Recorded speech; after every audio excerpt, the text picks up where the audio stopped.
Welcome to Come Home to Forest Lawn. This is a cemetery podcast all about Forest Lawn Cemetery in Buffalo, New York. We've been here 176 years. The history is endless. I'm so excited about today's episode because we're going to focus on a piece of not just the cemetery's history, but Buffalo's history. And I am here today with our guest, Dr. Barbara Seals Nevergold. And Dr. Nevergold has a lot of titles. So I think we'll begin by just letting our listeners understand a little bit about your background and all the hats you wear in our community. Okay. Well, this may take up most of your show. Okay. Well, we have time. I'll keep it short. Okay. I started my career as a French teacher in junior high school. And from there, I went to a guidance counselor, where I acted as a human relations counselor. And then I left the system. I went back to school and I started working on a PhD. And from there, I went to an organization called Niagara Frontier Association for Sickle Cell Disease, Inc., because my dissertation was on adolescents with sickle cell disease and its impact. And I was able to get a job in this non-for-profit educational organization. From there, I went to Friendship House in foster care and adoption, on to Planned Parenthood. As everyone knows, what Planned Parenthood provides in terms of reproductive health. And then back into education as a student support supervisor at the Education Opportunity Center. I am not a trained historian, but I've always loved history. Doing all of the work I did, research to prepare for the dissertation, developed some skills in researching. Yes, I'd say so. But most of it is driven by interest and some of it family history, but certainly community history. And so for the last 25 years, with the development of the Uncrowned Queens Institute, history has been a major focus.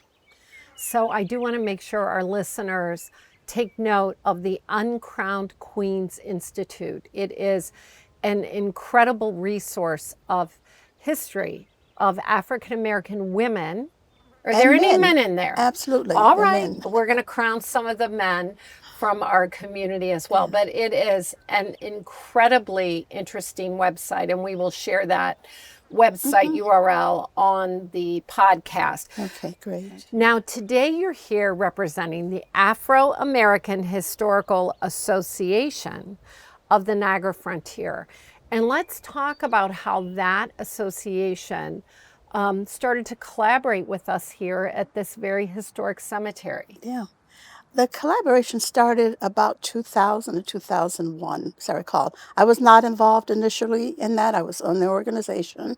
And Dr. Felix Armfield, the late Dr. Felix Armfield, a historian at Buffalo State University, came up with the idea.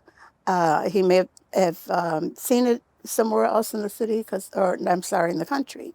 But he thought that would be a wonderful way of sharing African American history with the community, because Forest Lawn has so many important African American early leaders. Yes. And so in 2001, we started to partner with Forest Lawn.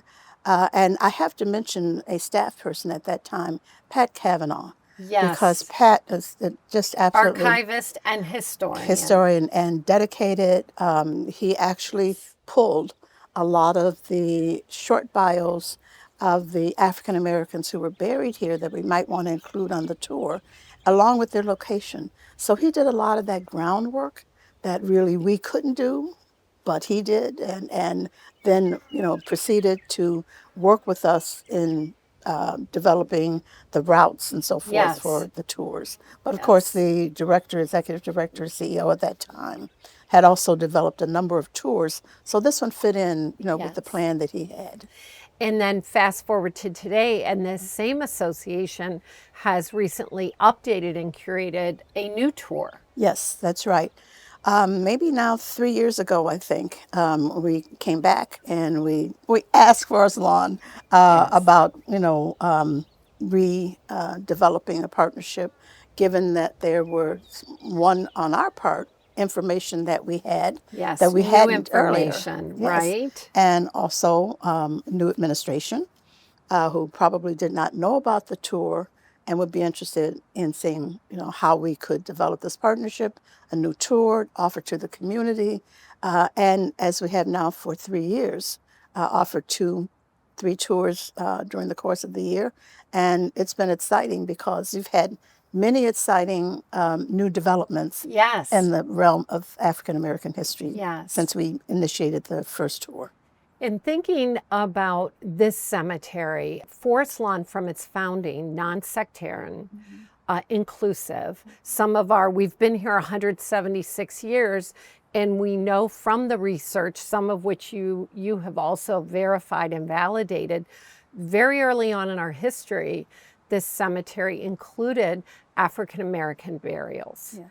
And we know historically that not all cemeteries were inclusive. Correct. That was so exciting, first of all, to find that information, to see that early on, Forest Lawn, did offer on an equitable basis, Yes. final resting places for Yes. African Americans, but also that African Americans thought about their last days and thought about ensuring that they had a space already reserved, say, when Yes. it was time for them to be buried. And so that was exciting. As early as 1850, that was happening. And there were probably only about 750 or 800 African American residents Right. in the city at that time. So it was even more extraordinary that they would do that. And Buffalo was one of the cities that were really part of the Great Migration, where individuals were coming from the South, were settling sort of in Rust Belt cities for employment. And Buffalo, certainly at the turn of the century, of the last century, I keep forgetting what century we're in, That's right. had many jobs and opportunities. And so as families migrated into Western New York, we had that same inclusiveness and opportunity at the cemetery. My own parents and myself, I am a great migration baby because I was 3 years old when my family came up from Louisiana. They were fleeing Jim Crow, Yes. and Yeah. all the oppression that they experienced. And they left a lot behind, but they came to a community which was established at that point in the mid-1940s. But they also brought with them, culture. They brought with them food, and, recipes and so forth that were symbolic of the South. And so they maintained a connection between where they came from and where they ended up here. And then they contributed to the enrichment of the culture and businesses and churches Very much here so. in the community. And that's a great lead-in to some of the stories that you've been able to tell on the tour. Thinking about your research and the fact that many people's stories, individuals who are buried here, might have begun somewhere else. What tools do you use to sort of tell those stories and get the facts that you need? Well, I'm glad you mentioned the cemetery because to find a burial site find a loved one site link that you have has been invaluable in helping me to validate information about certain individuals. But also there's newspapers.com, there's ancestry.com, but also what I find is that from the African American community itself, they were very media savvy.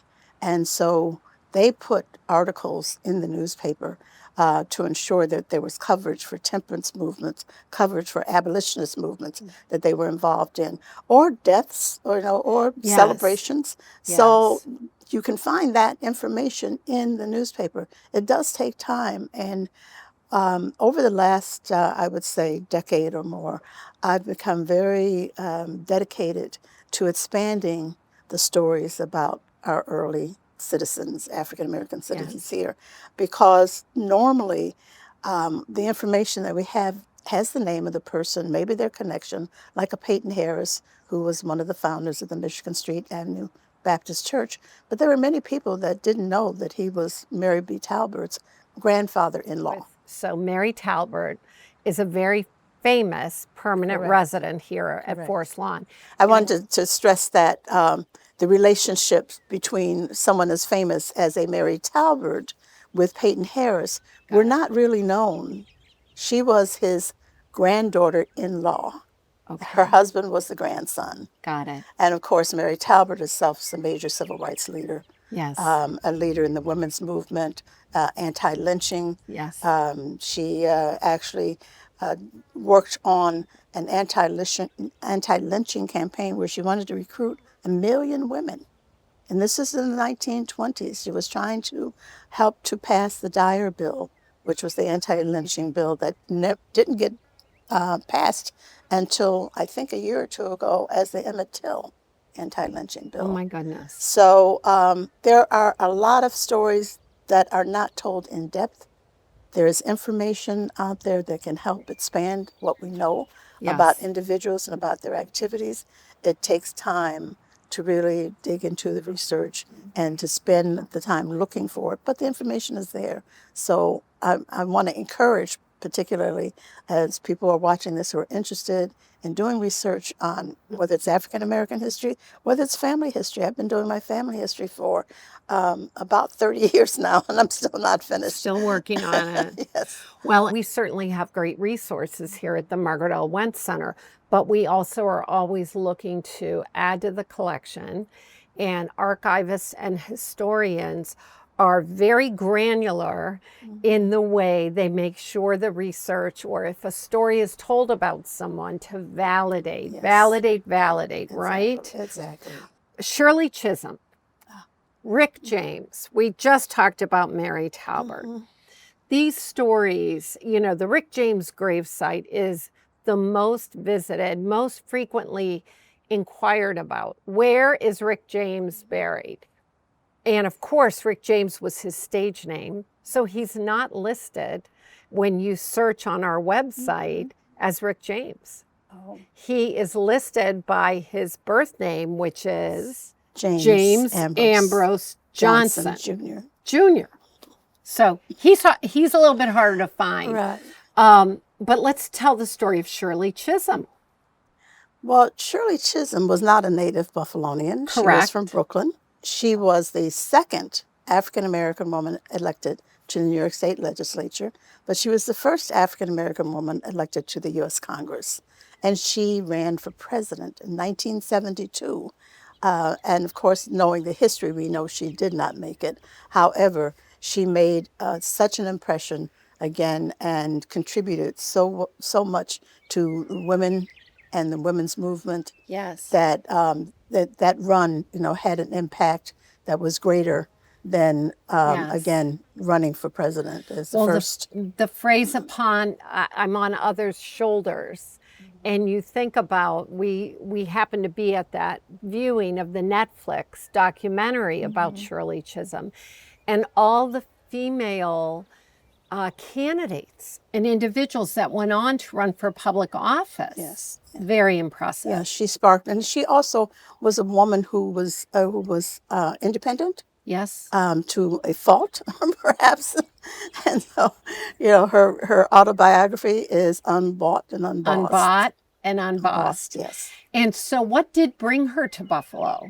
And why is she entombed here? And how did the statue come to be?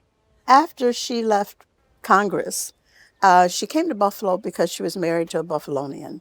His name was Arthur Hardwick, Jr., and Mr. Hardwick was a businessman, but he also had been a legislator in the New York State Assembly and lived in Williamsville and remained here after Mr. Hardwick died, and then moved on to Florida, where she later died. Well, Arthur Hardwick and Shirley Chisholm are entombed in our Birchwood Mausoleum, one of our community mausoleums. And he, as you know, predeceased her. After she passed, she was brought back from Florida. I say she came home to Forest Lawn and is now with Arthur in one of our community mausoleums. So why and how did Forest Lawn end up with a bronze life-size statue of one of the most famous members of Congress. Yeah. Well, it's a story that took years, which Yes, and it years took in the so many making. years that the sponsor and the person who implemented, the whole campaign for the statue is now Mayor Sean Ryan. At the time, he was Assemblyman Sean Ryan. Then he became Senator Sean Ryan. That's And correct. throughout, those iterations of his career, he kept the dream of producing or having the statue to honor Shirley Chisholm's memory put here at her gravesite. And over the 5, 6 years, maybe even a decade, I lose time, but one of the things he did, and I'm so grateful and thankful and honored, that he asked me to be a member of a community committee that would advise him on the development of the statue, on the selection of the artist, the determination of the statue itself, what it would look like, the approval process. And we had an absolutely fantastic young woman, Julia Bottoms, who designed and crafted the statue. She's an artist of renown. Yes. And this was her first statue, so she had not done that kind of You work would never before. know to No, look you at would that not. sculpture You would not. that that was her first. Yeah. And so we're very blessed that we're able to dedicate it last year. And now it stands proudly in front of the mausoleum where Shirley Chisholm and Arthur Hardwick are buried. And, it's a beacon of the history here. And, as we talked about, the diversity, that's here in the cemetery and the stories that can be told about the people and the history. So many people do not think of the cemetery as a historical resource, and it most certainly is. It most certainly and is. So Shirley Chisholm gives us an opportunity to even, triumph that message more so Yes. as a Yes. result of her being located here. So, your association will be once again offering the African American Ancestral Tour at Forest Lawn. And tell me a little bit about the dates, what people we can send them to the website, but what would they expect on that tour? Is that a trolley tour or a walking That's a tour? trolley tour. Uh-huh. And it leaves from the Margaret L. Wentz Center, L. Main Wentz and Center. Jefferson. Yes. I always remind people, yes. And then we take a tour down to or we take the route Yes. down to the Civil War. The Civil War soldiers' graves. site. Yes. And I don't want to give too much away Okay. All right. about what happens. We sort of begin but- with the Civil War and we come up Right, to modern right, day, don't right. we? But we do have for the guests who are on the trolley, they will have the opportunity to meet some of the residents here. Oh my. And have a short conversation, and also from the viewpoint of the residents, why they're here and what they want to impart to our guests. Well, the reenactors that participate in the curated tours at Forest Lawn have helped earn us the best of 716, best tours. Over everyone. I'm always so proud of that. And thinking about that, what has been the community's response to offering these tours? Oh, it's been really wonderful. People, it took a minute, I think, for when you are reinstituting something that has not been around for a while, it took a minute for people to understand that we actually were going to do the tours, and we're doing the tours. So word of mouth, of course, is perhaps the best advertisement for anything. We know that it's going to be advertised widely, but the community response has been very positive. Yes. And people are asking now, when are we going to do the tour again? So we're in the process of planning. We have some tentative dates, which I don't want to provide right now because we'll have them on our website. Yeah, one of the maybe limitations, I would say, of the tours is that given the way the sites are spread out through the cemetery, we can't always include everyone that we would like to include in the thing. But there's one individual, I just want to name him, Edward William Crosby, He was born in 1850, died in 1912, and he was a journalist with the Buffalo Times. In fact, he was the first journalist of color who was hired in 1879 and stayed engaged as an editor, as a reporter, as a poet, with the Times. But in the community, he also was a very active individual, an orator who was there for a lot of the programs and particularly involved with Lincoln's Birthday Committee.